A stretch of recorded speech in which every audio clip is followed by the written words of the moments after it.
নমস্কার। রুনার সংগ্রহে সকলকে স্বাগত জানাই। আজকে হরিনারায়ণ চট্টোপাধ্যায়ের গল্প বাইজি। আনোয়ারি বাই ঘরে ঢুকতেই মনোহর প্রসাদ উঠে দাঁড়ালো, হাত কপালে ঠেকিয়ে অভিবাদন করল। তারপর নিজের মেহেদি পাতার রঙের ছোপানো শাড়িতে হাত বোলাতে লাগল। আনোয়ারি বাই কার্পেটের ওপর বসলেন, মনোহর প্রসাদের মুখোমুখি। আজকাল বেশিক্ষণ আর দাঁড়িয়ে থাকতে পারেন না, কোমর টনটন করে। বাতের মরশুম শুরু হয়েছে, ভরা শীতকালে আর উঠে হেঁটে বেড়াতে দেবে না। মাঝে মাঝে আনোয়ারি বাইয়ের খুব আশ্চর্য লাগে, মনেই হয় না বছর 12 আগে হাঁটু মুড়ে বসে ঘণ্টার পর ঘণ্টা গান গেয়েছেন। রাত ভোর হয়ে গিয়েছে ঠুংরি আর গজলে। এখন একটা দুটো গান গাইতে গেলেই হাঁপ ধরে। কি ব্যাপার ভাই সাহেব, ভোর ভোর?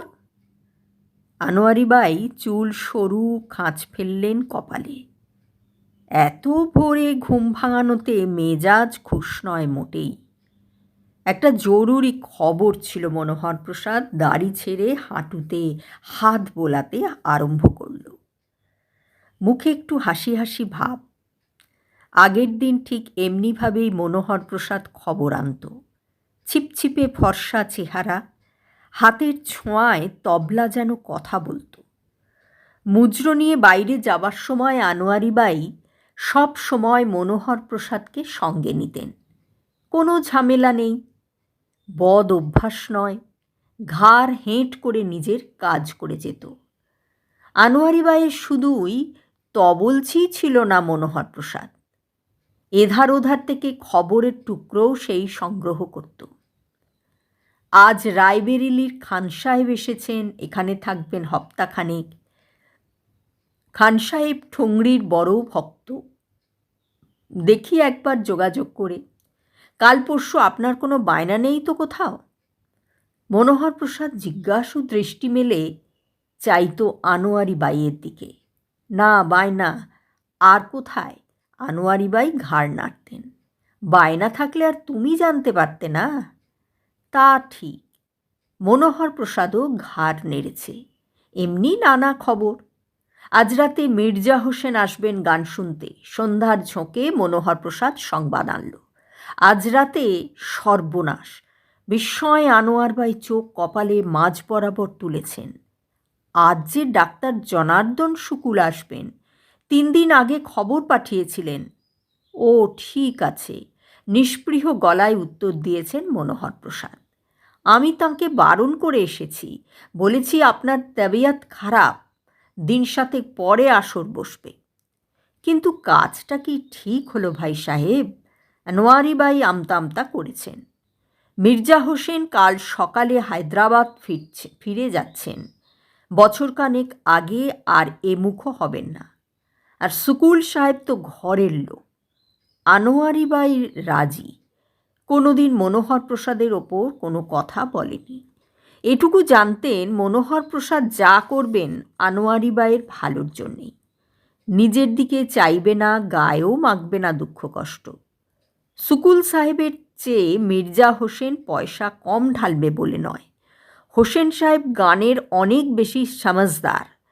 ঠিক জায়গায় তারিফ করতে জানেন, বুঝতে পারেন গলার সূক্ষ্ম কাজের কেরামতি। শুকুল সাহেবের এসবের বালাই নেই। গান শুরু হতে তাকিয়া ঠেস দিয়ে শুয়ে পড়েন। ঠিক গান শেষ হবার সঙ্গে সঙ্গে ঘুম ভেঙে ঘাড় নেড়ে বলেন, ক্যা বাত, ক্যা বাত। বড় মিঠে গলা বাইজির, ভারী মিঠে। আজ নিশ্চয়ই এসব কথা বলতে মনোহর প্রসাদ আসেনি। গান ছেড়ে দিয়েছেন আনোয়ারি বাই। মনোহর প্রসাদও আর তবলা ছোঁয় না। গান বাজনার সম্পর্ক নেই, কিন্তু হৃদয়ের সম্পর্ক ঘোচেনি। সময় পেলেই মনোহর প্রসাদ ঘুরে যায় একবার। পা মুড়ে বসে ফেলে আসা সুখ দুঃখের গল্প চলে। জমানা বিলকুল বদলে গেছে সে সম্বন্ধে আক্ষেপ। আনোয়ারি বাই বিস্মিত হলেন, হেসে বললেন, আর জরুরি খবরের দরকার ভাই সাহেব? 3 কাল গিয়ে 1 কালে ঠেকেছে।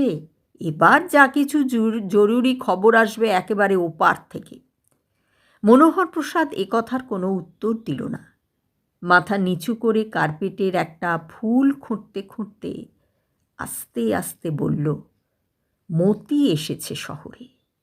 মনোহর প্রসাদের কথার টুকরো কানে যেতেই আনোয়ারি বাই টান হয়ে বসলেন, একটা হাত রাখলেন কানের পাশে। মনোহর প্রসাদের ঝুঁকে পড়ে বললেন, কে এসেছে, কে এসেছে শহরে? মনোহর প্রসাদ মাথা তুলল, গলাও চড়াও করলে একটু। মতি এসেছে, মতি। খবরের কাগজে বেরিয়েছে মেজর বর্মা লখনৌতে বদলি হয়েছেন। বুঝতে বেশ একটু অসুবিধা হলো আনোয়ারি বাইয়ের। অস্পষ্ট কথাগুলো হিজিবিজি রেখা, অর্থহীন, সামঞ্জস্যহীন। বিড়বিড় করে উচ্চারণ করলেন কিছুক্ষণ, মতি, মতিবাই, মতিবাই এসেছে শহরে। দু একদিনের কথা নয়, 1.5 যুগের বেশি। তখন কত বয়স মতির? বড়জোর 5 কি 6। দুপাশে বেনি দোলানো, রঙিন সালোয়ার পাজামা পরা ফুটফুটে মেয়ে ছুটে ছুটে বেড়াতো এ বাড়ি থেকে ও বাড়ি। দুনিয়ার লোকের সঙ্গে দোস্তি, চেয়ে চেয়ে আনোয়ারি বাইয়ের আশ মিটত না। কোনো দিন যে মনের মানুষের সঙ্গে ঘর বেঁধেছিল আনোয়ারি বাই, পাতানো নয়, সত্যিকারের স্বামী স্ত্রী। পরের যুগের গজল ঠুংরি খেয়ালের সুরে বাঁধা জীবন নয়, পা ফেলা নয়, তবলার বোলের তালে পা মিলিয়ে। মধ্যবিত্ত জীবনের সুখ দুঃখে ঘেরা জীবন, সামাজিকতার গণ্ডির মধ্যে সাবধানে পা ফেলে চলা। মতি আনোয়ারি বাইয়ের সেই ফেলে আসা জীবনেরই চিহ্ন। শুধু মাঝে মাঝে আনোয়ারি বাই চমকে উঠতেন, আগুন জ্বলে উঠত মাথায়, যখন 2-1 গানের ওস্তাদ, আশপাশের 2-1 রসিক আদমি মতিকে আদর করতে করতে বলতো, আর কেন আনোয়ারি বাই, এবার মেয়েকে গান বাজনা শেখাতে আরম্ভ করো। এখন থেকে শুরু করলে তবে বয়সকালে মার মতন মিঠে গলা পাবে। নাম রাখবে লখনৌর। মুখে আনোয়ারি বাই কিছু বলেননি, কিন্তু মনে মনে শিউরে উঠেছেন। মানুষজন সব সরে যেতে, বাড়ি খালি হয়ে যেতে মতিকে বুকে জড়িয়ে ধরে অঝোরে কেঁদেছেন। মতির ঠোঁটে গালে চুমু খেতে খেতে বলেছেন, তোকে আমি কিছুতেই এ পথে নামতে দেব না, কিছুতেই না। মনের ইচ্ছেটা আড়াল ডেকে মনোহর প্রসাদকে বলেওছেন অনেকবার, মতিকে আমি সরিয়ে দিতে চাই এখান থেকে। নাচ গান হই হুল্লা এসব যেন ওর জীবনে কোনো দিন না আসে। মনোহর প্রসাদ আশ্চর্য হয়ে গিয়েছিল, এ আবার কি কথা? আনোয়ারি বাইয়ের মেয়ে গান বাজনা শিখবে না, বেনারসে গিয়ে কি মালা জপবে, তীর্থধর্ম শুরু করবে উঠতি বয়সে? তীর্থধর্ম করবে কেন এ বয়সে? সংসার করবে, মনের মানুষকে সঙ্গে নিয়ে ঘর পাতবে। নিজের ফেলে আসা সাজানো সংসারের কথা ভেবে আনোয়ারি বাই উদ্গত নিঃশ্বাস চাপলেন।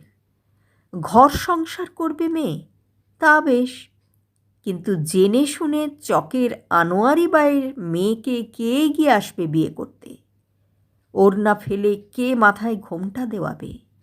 2-1 কাঁচা বয়সের কচি ডানা মেলে সবে উঠতে শেখা ছোকরা হয়তো রাজিও হতে পারে। বিয়ের ভরং করে নিয়ে গিয়ে ফুর্তি করবে কদিন, তারপর শখ মিটলে কিংবা বাপের দেওয়া মাসোহারা বন্ধ হয়ে গেলে পালাবে ফেলে মতিকে। তখন কাজটা যে সোজা নয় তা আনোয়ারি বাই ভালোই জানেন, আর জানেন বলেই মনোহর প্রসাদকে ডেকেছেন শলা পরামর্শ করতে। একটা উপায় আছে। আনোয়ারি বাই এগিয়ে এসে হাত রাখলেন মনোহর প্রসাদের হাতের ওপর। কি উপায়? মনোহর প্রসাদ নড়ে চড়ে সোজা হয়ে বসল। বার কয়েক ঢোক গিললেন আনোয়ারি বাই। কপালে জমে ওঠা ঘামের বিন্দু সুরভিত রুমাল নিয়ে মুছে নিলেন। তারপর বললেন, এমন করা যায় না ভাই সাহেব, আনোয়ারি বাইয়ের মেয়ে নয় মতি। ছেলেবেলায় মা বাপ হারা কোনো অনাথ, 3 কুলে দেখবার কেউ নেই, কোনো ভদ্রলোকের যার ছেলেপিলে সাধ, অথচ ভগবান কিছু পাঠাননি কোলে। তেমন কেউ মতিকে নিতে পারে না, নিজের মেয়ের মতন মানুষ করতে পারে না।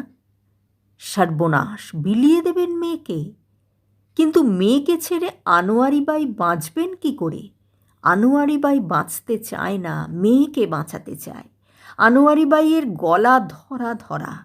মনোহর প্রসাদ বোঝাতে চেষ্টা করল, ব্যাপারটা আনোয়ারি বাই ভালো করে ভেবে দেখুন।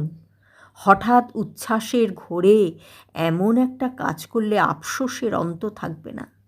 শেষ জীবনে যখন পঙ্গুত্বের অভিশাপ নামবে, দেহ দরাগ্রস্ত হবে, হাজার চেষ্টাতেও গলায় মিঠে সুর ফুটবে না, তখন এই মেয়েকে আশ্রয় করেই তো বাঁচতে হবে, এরই রোজগারে দিন কাটাতে হবে। আর কি অবলম্বন থাকবে? অবলম্বন? আনোয়ারি বাই হাসলেন, করুণ সেই হাসি। মনোহর প্রসাদের দিকে চেয়ে চেয়ে বললেন, শেষ জীবনে মেয়ের চেয়ে আরও কিছু বড় অবলম্বনের খোঁজখবর ভাই সাহেব?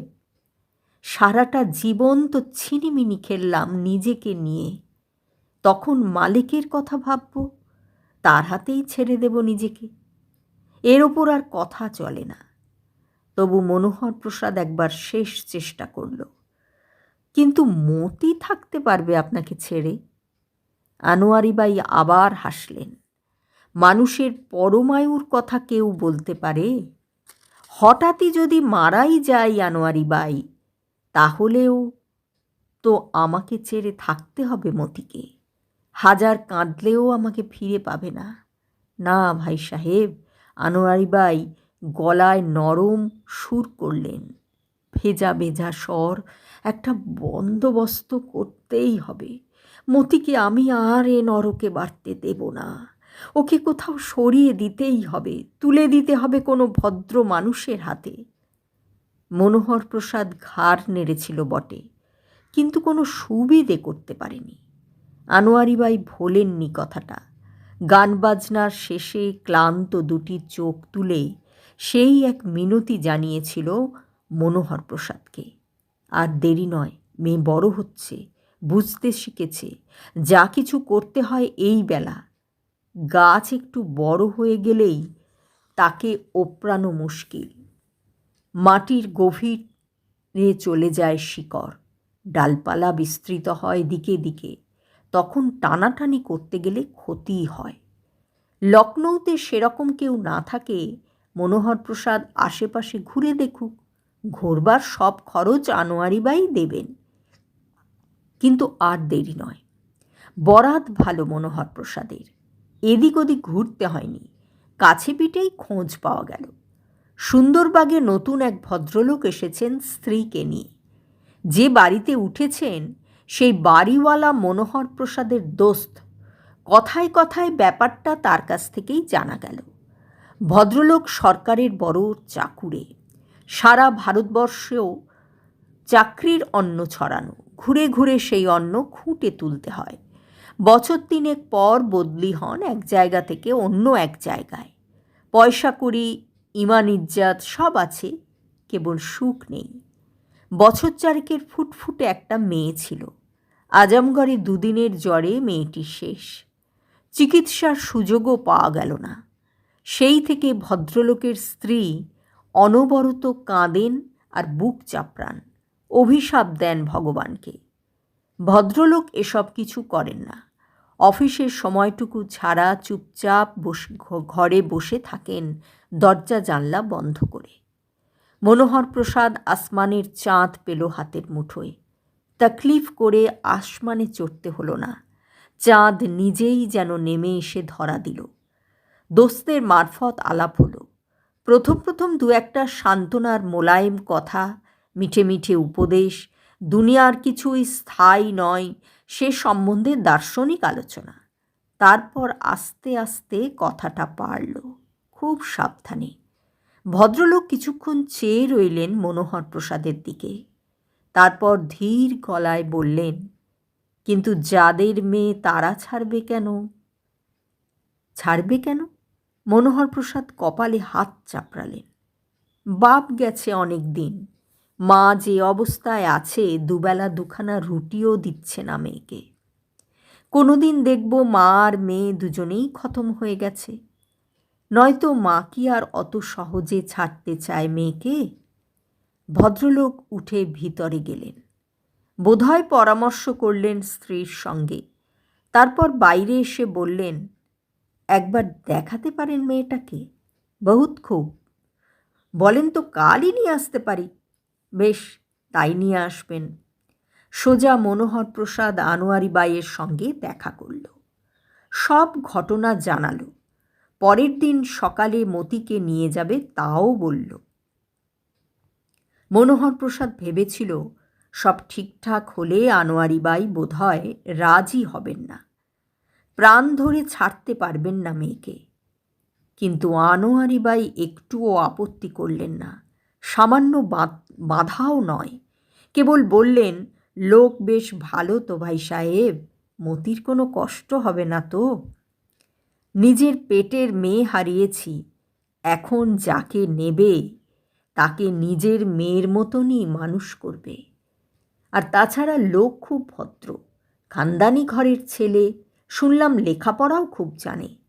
আনোয়ারি বাই আর কিছু বললেন না, কিন্তু পরের দিন মনোহর প্রসাদ মতিকে নিতে গিয়েই অবাক। দামি সালোয়ার, দোপাট্টা, পায়জামার ঝলমল করছে মেয়ে, গলায় মুক্তোর মালা, কানে পান্নার দুল, পায়ে ভেলভেটের নাগরা। সর্বনাশ! এই বুঝি অভাব অনটনে দিন কাটানো মেয়ের পোশাকের বহর? কথাটা মনোহর প্রসাদ বলল আনোয়ারি বাইকে। এত সব দামি জামা গয়না পরিয়েছেন কেন? গরিবের মেয়ে, এই কথাই তো জানানো হয়েছে। তবে এই এতক্ষণ পরে একটু যেন ছলছলিয়ে এলো আনোয়ারি বাইয়ের চোখ, ভিজে ভিজে গলা। সব খুলে ফেলব? মনোহর প্রসাদ ভাবল 2-1 মিনিট, তারপর বলল, সালোয়ার পাজামা না হয় থাক, গয়নাগুলো খুলে নিতে হবে। আনোয়ারি বাই এক এক করে সব খুলে নিলেন। মেয়েকে সারা রাত ঘরে ধরে বুঝিয়েছেন, নতুন জায়গায় গিয়ে বেফাঁস কিছু না বলে ফেলে, কান্নাকাটি না করে। বাইরে যাবেন আনোয়ারি বাই তীর্থ ধর্ম করতে, সেখানে ছোট ছেলে মেয়েদের যেতে নেই। ফিরে এসে মতিকে নিয়ে যেতে আসবেন। তার কাছে যাব মা। মতি অবাক হয়ে জিজ্ঞেস করেছে, তোমার কাকা কাকির কাছে? দেখবে কত যত্ন করবে, ভালোবাসবে, জিনিস কিনে দেবে। মতি আর কথা বলেনি। এখানে মায়ের সঙ্গে তার সম্পর্ক কম। মাঝে মাঝে আনোয়ারি বাই শহরে যান মুজরো নিয়ে। খুব দূরে কোথাও নয়, ধারে কাছেই, কানপুর, বেরেলি, ফৈজাবাদ। সেই সময় মতি থাকে বুড়ি ঝির কাছে। এখানে থাকলেও আনোয়ারি বাই ধারে কাছে ঘেঁষতে দেন না মেয়েকে। গান বাজনার আসরে এসে কাজ নেই। সারেঙ্গের সুর আর তবলার বলে শুধু সুর নয়, বিষও আছে। একবার নেশা ধরলে আর রক্ষা নেই। মতিকে নিয়ে যাবার সময় ধারে কাছে আনোয়ারি বাইকে দেখা গেল না। এদিক ওদিক চেয়ে মনোহর প্রসাদ তার খোঁজ পেলেন না। ভদ্রলোকের নাম ব্রজবিলাস সাক্সেনা, আদি নিবাস মজফ্ফরপুর। বিলেতে ছিলেন বছর 4। স্ত্রী পর্দানসীন নন, কেবল আনকোরা শোক পেয়ে বাইরে বেরোনো বন্ধ করেছেন। মতিকে দেখে ব্রজবিলাস বাবুর স্ত্রী পর্দা ঠেলে সদরে চলে এলেন। দুহাতে মতিকে বুকের মধ্যে জাপটে ধরে ভেঙে পড়লেন কান্নায়। ব্রজবিলাসবাবু কাঁদলেন না বটে, কিন্তু তার মুখ চোখের ভাবে মনে হলো মেয়ের শোকটা আবার নতুন করে যেন দেখা দিল। মতিকে তাঁরা ছাড়লেন না। কথা হলো মনোহর প্রসাদ বিকেলে এসে মতিকে নিয়ে যাবে। আবার পরের দিন সকালে মতির জামা কাপড়, বিছানাপত্র যা আছে সব শুদ্ধ নিয়ে আসবে, সেই সঙ্গে মতিকেও। যাবার মুখে ব্রজবিলাসবাবু মনোহর প্রসাদের কাছে এসে দাঁড়ালেন। একটা কথা ছিল, বলুন। কিছু টাকা ওর মাকে দিতে চাই, যদি আপনি নিয়ে যান সঙ্গে করে। মনোহর প্রসাদ দুহাত জোর করল, বিনীত গলায় বলল, কসুর মাপ করবেন, টাকা নিতে ওর মা হয়তো রাজি হবেন না, তাহলে মেয়েকে বিক্রি করার সামিলই হবে। মেয়েকে মানুষ করে তুলুন আপনারা, তাতেই উনি খুশি হবেন। তারপর তার মেয়ের সঙ্গে আর আনোয়ারি বাইয়ের দেখা হয়নি বটে, তবে খোঁজ খবর পেয়েছেন মনোহর প্রসাদের মারফত। বছর 3 পরেই ব্রজবিলাস বদলি হলেন মিরাট। সেখান থেকে দেরাদুন ছুঁয়ে গেলেন আগ্রা। সব জায়গা থেকে চিঠিপত্রে যোগাযোগ রেখেছিলেন মনোহর প্রসাদের সঙ্গে। চিঠিতে বেশিরভাগই মতির কথা। মতির মা যে বাইজি ছিলেন সে কথা মতির কাছ থেকে তারা সংগ্রহ করেছেন, কিন্তু তাদের কোনো আক্ষেপ নেই। পিছন দিকে চাইতে তারা রাজি নন। পুনর্জন্ম হয়েছে মতির। আনোয়ার বাইয়ের মেয়ে নয় মতি, এখন সে মতি কুমারী, সাক্সেনা ব্রজবিলাস সাক্সেনা, সিনিয়র অফিসের একমাত্র মেয়ে। তারপর বছর কয়েক কোনো খবর নেই। পুরনো ঠিকানায় চিঠি দিয়েও মনোহর প্রসাদ কোনো উত্তর পায়নি। হঠাৎ চিঠি এলো মজফ্ফরপুর থেকে। লিখেছেন মায়াবতী সাক্সেনা, ব্রজবিলাসের বিধবা স্ত্রী। সামনের মাসে মতির বিয়ে, আমি অফিসার মোহনচাঁদ বর্মার সঙ্গে। তার স্বামী হঠাৎই মারা গেছেন অফিসের টেবিলে হার্ট ফেল করে। এই বিয়েতে মনোহর প্রসাদ অনুগ্রহ করে যদি পায়ের ধুলো দেন তো সবাই কৃতার্থ বোধ করবে। মনোহর প্রসাদ যেতে পারেননি, কিন্তু আনোয়ারি বাইকে পড়িয়ে শুনিয়েছিলেন সে চিঠি। তখন আনোয়ারি বাইয়ের অবস্থা পড়তির মুখে। রোগে ধরেছে, লোকের আসা যাওয়া অনেক কম, প্রায় খালি পড়ে থাকে জলসাঘর। বাড়ি ভাড়াও কিছু কিছু বাকি পড়েছে। ভাবছেন সরে গিয়ে কোথাও আরও ছোট বাড়ি ভাড়া করবেন, চকের আরও ভিতরের দিকে। সেদিন বাক্স হাতড়ে একটা মুক্তোর মালা বের করেছিলেন আনোয়ারি বাই। ঝুটো নয়, খাঁটি মুক্ত, বোম্বাইয়ের আমির মকবুল আলীর উপহার। খুব বড় বড় জায়গায় যেতে আসতে আনোয়ারি বাই গলায় পরতেন। মতির বিয়েতে সেটাই পাঠিয়ে দিলেন। বিয়েতে মনোহর প্রসাদ যায়নি, কিন্তু দিন 5 পরে বিয়ের বিস্তারিত বিবরণ পড়েছিল খবরের কাগজের পাতায়। খুব ধুমধাম, 2000-এর ওপর মাননীয় অতিথি, জাঁদরেল সব অভ্যাগতের লিস্ট। সে খবরও মনোহর প্রসাদ আনোয়ারি বাইকে শুনিয়েছিল। আজকাল কি হয়েছে আনোয়ারি বাইয়ের, বোধহয় বয়স হয়েছে বলেই একটুতেই জল জমা হয় চোখের কোণে। দুটো ঠোঁট থরথরিয়ে কাঁপে, আর ঠিক বুকের বাঁ পাশে অসহ্য যন্ত্রণা, নিঃশ্বাস ফেলতেও কষ্ট হয়। আনোয়ারি বাই বিড়বিড় করে বললেন, এবার মতিকে বড় দেখতে ইচ্ছে করে, দূর থেকে একটু দেখতে আসা। মনোহর প্রসাদ একথার কোনো উত্তর দেয়নি। অবশ্য মায়াবতী সাক্সেনা চিঠিপত্র লিখে মতির সঙ্গে যোগাযোগ হয়তো করা যায়, কিন্তু মেয়ে সুখী হয়েছে, ভালো ঘরে ভালো বরে পড়েছে, এই তো যথেষ্ট। চোখে দেখতে যাওয়া মানেই তো মায়া বাড়ানো, আরও কষ্ট পাওয়া। মনোহর প্রসাদ লাঠিতে ভর দিয়ে আস্তে আস্তে উঠে গিয়েছিল। তারপর কয়েক বছর আর কোনো খোঁজ খবর নেই। কোনো চিঠিপত্রও দেননি মায়াবতী সাক্সেনা। মাঝে মাঝে দেখা হলেই আনোয়ারি বাই বলেছেন, আর কটা দিনই বা বাঁচব, যাবার আগে বড্ড দেখতে ইচ্ছে করছে মতিকে। মনোহর প্রসাদ আমল দেয়নি। বলা যায় না মেয়ে মানুষের মন।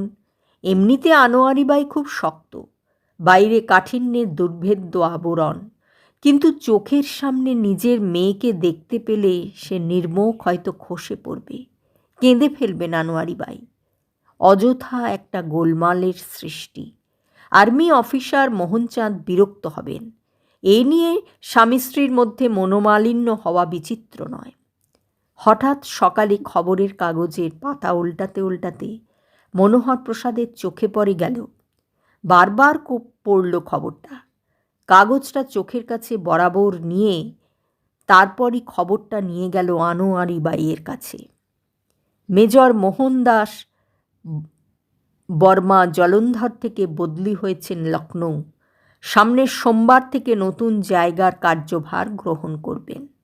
আনোয়ারি বাই এগিয়ে এসে একেবারে মনোহর প্রসাদের দুটো হাত জড়িয়ে ধরলেন। আমি মতিকে দেখব, চুপচাপ দেখে চলে আসব, ওর বাড়ির রাস্তায় বসে থাকব, ও বাইরে বেরুবার সময় একবার শুধু চোখের দেখা দেখব। ভাই সাহেব, এইটুকু উপকার করতেই হবে। আমি বুঝতে পারছি আর আমি বেশি দিন নেই। কথা শেষ হবার সঙ্গে সঙ্গে আনোয়ারি বাই ঝরঝর করে কেঁদে ফেললেন। আচ্ছা দেখি।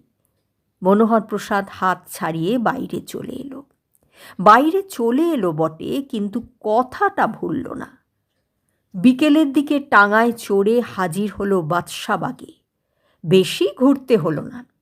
রাস্তার ওপরেই খাসা ঝকঝকে দুতলা, বোগেনভিলার গেট, নিচু পাঁচিল আইভি জড়ানো। রাস্তা থেকেই পুরো লন নজরে আসে। বাহারে গাছের ছিটে দেওয়া মকমল নরম লন। এগিয়ে গিয়ে তকমাটা দারোয়ানের সঙ্গে মনোহর প্রসাদ আলাপ জমিয়ে ফেলল। মেহমান আদমি ঘুরে ঘুরে দেখছে সারা শহর। চমৎকার বাড়ি, যেমন বাড়ি তেমনি বাগান। ভাগ্যবান মালিকটা কে? মালিক আদবানি সাহেব। দারোয়ানের ভাগ্যে এমন শ্রোতা সচরাচর জোটে না। টুলে বসে আয়েশ করে আস্তে আস্তে বলতে শুরু করল। উপস্থিত ভাড়া নিয়েছেন মেজর বর্মা। নতুন এসেছেন এখানে। সামনের রবিবার খানা পিনা আছে। শহরের জাঁদ্রেল লোকেদের আমন্ত্রণ। এখানকার সমাজে পরিচিত হতে চান মেজর সাহেব। বটে। মনোহর প্রসাদ কল্পিত বিস্ময়ে চোখ কপালে তুলল। খানাপিনা হবে কোথায়? কার্লটন হোটেলে। উফ, হোটেলে কেন? সাহেব এই লনে বন্দোবস্ত করতে বলছেন। বাইরের লনই তো ভালো। দারোয়ান বিজ্ঞের মতো ঘাড় নাড়ল। তা তো নিশ্চয়ই। সঙ্গে সঙ্গে সায় দিল মনোহর প্রসাদ। তারপর একটু থেমে বলল, বিবিজি নেই বাড়িতে। না, সাহেব একা। হ্যাঁ, বিবিজি আছেন বই কি, জিনিস কিনতে হজরতগঞ্জ গেছেন। বিবিজিই তো সব, তিনিই ঘোরান, সাহেব ঘোরেন। দারোয়ানের গলা পরিহাস তরল। মনোহর প্রসাদ আর কথা বাড়াল না। ধন্যবাদ জানিয়ে টাঙায় এসে উঠল। ওই কথাই ঠিক হলো। সন্ধ্যার ঝোঁকে মনোহর প্রসাদ টাঙা নিয়ে আসবে। আনোয়ারি বাই সঙ্গে যাবেন। নিচু পাঁচিল, রাস্তা থেকে দেখার কোনো অসুবিধে নেই। আর তেমন হলে বেড়ার কাছে ঘেঁষে দাঁড়ালেই চলবে। দারোয়ানের সঙ্গে আলাপ হয়েছে, ভিতরে না ঢুকতে দিতে পারে। বেড়ার বাইরে দাঁড়ালে আপত্তি করবে না। খানাপিনার ব্যাপার যখন, লনে আলোর বন্দোবস্ত নিশ্চয়ই থাকবে। আনোয়ারি বাইয়ের দেখতে কোনো অসুবিধা হবে না। ঠিক চিনতে পারবেন আত্মজাকে। চোখ ভরেই শুধু নয়, মন ভরেও দেখতে পাবেন। টাঙায় উঠেই আনোয়ারি বাই অস্বস্তি বোধ করলেন। বুকের বাঁ দিকে তীব্র ব্যথা। টনটন করে উঠল চোখের দুটো পাতা। কি হলো, কষ্ট হচ্ছে? মনোহর প্রসাদ আনোয়ারি বাইয়ের দিকে ঝুঁকে পড়ল। না, ঘাড় নাড়লেন আনোয়ারি বাই। কোনো কষ্ট হচ্ছে না, কেবল বুকের ভিতর অসহ্য দাপাদাপি। এত বছর পর মেয়েকে দেখতে পাবেন, যে মেয়েকে দুহাত দিয়ে সরিয়ে রেখেছেন পঙ্কিল পরিবেশ থেকে, বাইজির ঘৃণ্য জীবন থেকে উন্নীত করেছেন গৃহস্থ বধূর পর্যায়ে। তাই বুঝি হৃদয় অধৈর্য হয়ে পড়েছে, অপেক্ষা করতে মন সরছে না। টাঙা যখন গিয়ে পৌঁছল, তখন অতিথি অভ্যাগতেরা সবাই এসে গিয়েছেন। জোর বাতির নিচে ঝলমলে রঙিন পোশাকের সার। এত দূর থেকেও প্রসাধনের উগ্র গন্ধ পাওয়া গেল, মদির সুবাস। কিছু কিছু লোককে মনোহর প্রসাদ চিনতে পারল। শহরের সম্ভ্রান্ত পরিবার। আমিনাবাদের রিটায়ার্ড জর্জ, কেশরী শুকুল থেকে শুরু করে নবাবের বংশধর আমিনউদ্দিন, সেরা ব্যবসায়ী মিস্টার মোদির পাশাপাশি ব্যাংকের জেনারেল ম্যানেজার হেনরি উড, তাদের সঙ্গে রয়েছেন আত্মীয়া আর বান্ধবীর দল। কলরবে জায়গাটা সরগরম। মাঝখানে মেজর বর্মাকে দেখা গেল। ঘুরে ঘুরে তদারক করছেন, মাঝে মাঝে চোখ ফেরাচ্ছেন বাড়ির দিকে স্ত্রীর আশার প্রত্যাশায়। দারোয়ানি বলল, মেম সাহেব এখনও নামেননি, বোধহয় সাজছেন। আনোয়ারি বাই এক দৃষ্টে চেয়ে রইলেন গাড়ি বারান্দার দিকে। ওইখান দিয়েই তো মতি আসবে। আনোয়ারি বাইয়ের আত্মজা, তাঁরই রক্তমাংসে গড়ে তোলা স্বতন্ত্র সত্তা। হঠাৎ আলোড়ন উঠল অতিথিদের মধ্যে। সবাই দাঁড়িয়ে উঠলেন। মেজর বর্মা এগিয়ে গেলেন দু এক পা। পাতলা ফিনফিনে ব্লাউজ, কোটি উদ্ঘাটিনী, হালকা সবুজ রঙের আরও পাতলা শাড়ি, অন্তর্বাস দিনের আলোর মতো স্পষ্ট। আঁকা ভ্রু, ঠোঁটে কৃত্রিম লালিমা, দুগালে রুজের রক্তের আমেজ, সুরমা টানা দুটি চোখকে আয়ত করার দুর্লভ প্রচেষ্টা, চূড়ো বাঁধা কটা চুলের রাশ। চেয়ে দেখলেন আনোয়ারি বাই। সেদিনের সেই মেয়েটির সামান্যতম পরিচয়ও নেই মিসেস বর্মার মধ্যে। শান্ত সুন্দর মেয়েটা কী মন্ত্রে রূপান্তরিত হলো আজকের এই উৎকট বিলাসিনীতে। যে পোশাক পরে আনোয়ারি বাই নেভৃতে বিশেষ কোনো অতিথির সামনে আসতেও লজ্জা পেতেন, কি করে মতি হাজার অতিথির মাঝখানে এসে দাঁড়ালো সেই পোশাকে। মিসেস বর্মাকে নিয়ে যেন লোফালুফি শুরু হলো। অপূর্ব ভঙ্গিতে মতি এক টেবিল থেকে অন্য টেবিলে সরে সরে যেতে থাকলো। কোথাও কোনো পুরুষের চটুল উক্তিতে নিচু হয়ে তার গালে আলতো করাঘাত করে বলল, নটি বয়। আবার কোথাও কোনো পুরুষের বাটন হোল থেকে গোলাপ তুলে নিয়ে নিজের কবরিতে গাঁথল। কারোর টেবিলে বসে হেসে গড়িয়ে পড়ল অতিথির গায়ের ওপর। লিপস্টিক রক্তিম ঠোঁট দুটো ফাঁক করে মোহিনী হাসি উপহার দিয়ে আবার সরে গেল অন্য টেবিলে। মনোহর প্রসাদের টনক নড়ল আচমকা মণিবন্ধে টান পড়তে। হাত দিয়ে মুখ ঢেকে আনোয়ারি বাই কান্নায় ভেঙে পড়েছেন। থরথর করে কাঁপছে গোটা শরীর। টাঙা অপেক্ষা করছিল, আর দেরি করল না মনোহর প্রসাদ। সাবধানে আনোয়ারি বাইকে ধরে গাড়িতে নিয়ে গেল। কি ভাগ্যিস জোর ব্যান্ড শুরু হয়েছে লনে। আনোয়ারি বাইয়ের উচ্ছ্বসিত কান্নার আওয়াজ কারোর কানে যায়নি। কি হয়েছে আপনার? শরীর খারাপ লাগছে? মনোহর প্রসাদ উদ্বিগ্ন গলায় প্রশ্ন করল। এতদিন পরে নিজের মেয়েকে চোখের সামনে দেখলে কষ্ট হওয়া তো খুবই স্বাভাবিক। এই জন্যই আনতে চাইনি আনোয়ারি বাই। না না, শরীর আমার খুব ভালো আছে। কিন্তু কি হলো ভাই সাহেব? বাইজির মেয়ে বাইজি হয়ে রইল। ছেলেবেলা থেকে কাজ ছাড়া করেও রক্তের দোষ ছাড়াতে পারলাম না। পোশাক আশাক, রং ঢং, চাল চলন, এসবে চকের রাস্তায় দাঁড়ানো বাইজিদিরেও যে হার মানালো। এ কি হলো ভাই সাহেব? এ আমার কি হলো? দুহাতে মুখ ঢেকে আনোয়ারি বাই আবার কান্নায় ভেঙে পড়লেন। শেষ হলো গল্প। এতক্ষণ শুনছিলেন বাইজি।